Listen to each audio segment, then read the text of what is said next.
Yeah. Suka mo ako. Ayan guys, ang sikreto ng pagpipirito para hindi matalsikan yung mukha nyo ng mainit na mantika, ganito ang gawin nyo.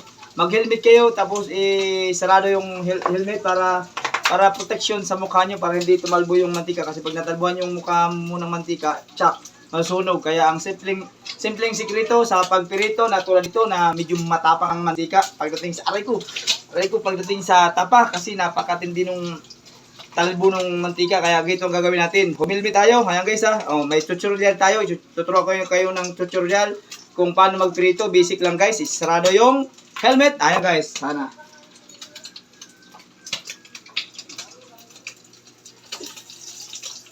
Init.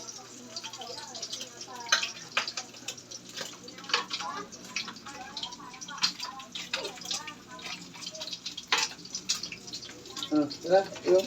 Papatayin ko na. Ayan guys. Ayan.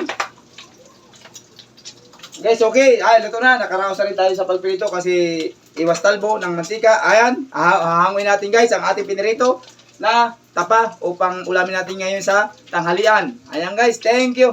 Ayan.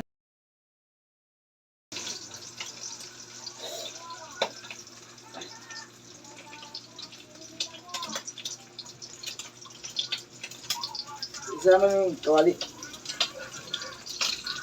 Ikot mo. Tapos ikot mo doon sa ulo ko.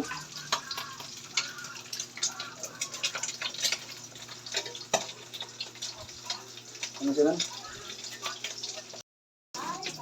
Sana.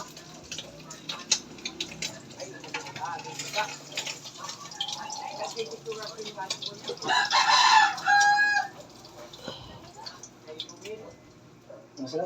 Okay na.